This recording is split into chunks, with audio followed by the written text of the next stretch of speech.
mercy. Say mercy with me. Mercy! Ana Adonai Hoshiana. Please, God, deliver us. Save us. I want to begin by extending my condolences, my deepest condolences to anyone present who has lost loved ones in this most recent war.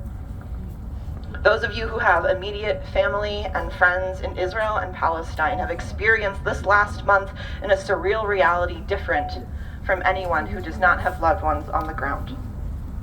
Your pain, your excruciating worry is not invisible to us. Ana Adonai Hoshiana. And to those of us here who hold this fear and worry deep in our bones, that pulses in our veins, that covers us like a second skin, this rage, this grief, this old family story of inevitable violence and extinction, Jews and Palestinians alike, you are not invisible to us. And you are here now. You are on the ground. The sky is above you, and we are all together. We are calling out for peace, for an end to vengeance and death. Ana Adonai Hoshiana. Please, God, deliver us. On the morning of October 7th, I woke up to an email on Shabbat, I know, from a Catholic priest colleague telling me that he was praying for me. I turned on the news, and the world stopped. And later that morning, I passed by a real estate sign that I had seen the night before, but this morning it was defaced. It was covered in anti-Semitic slurs, and the face of the presumably Jewish real estate agent was scribbled out. And I crumpled into fear. I was immobilized for a moment, consumed by fear. This was the future they promised me. A dark and frightening time when escape plans were necessary and allies would be hard to find. The news continued to pour out, and I read on the list of dead the name of someone whose mother named him the same name as the one that I chose for my son. We learned of over 230 Israeli captives, and we watched the violence continue and head to a total of 1,400 precious human souls killed by Hamas. 1,400 precious human souls. I spent hours on the phone with family, mostly in silence.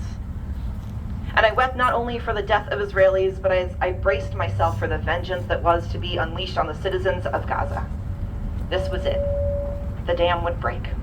We knew it. And so it has. In the last 3 weeks, over 8,000 Palestinians have been killed in Gaza, 40% of whom are children. In the last 3 weeks, over 8,000 Palestinians have been killed in Gaza, 40% of whom are children. Over 8,000 Palestinians have been killed, all who were someone's child. On Monday night at a vigil organized by If Not Now, we heard just a fraction of the names of children killed in Gaza and in Israel. My breath hitched when I heard the last name Siman Tov. It means a good sign. And then on the next beat, again I stumbled, a child whose last name was Ramadan, the holy month of prayer.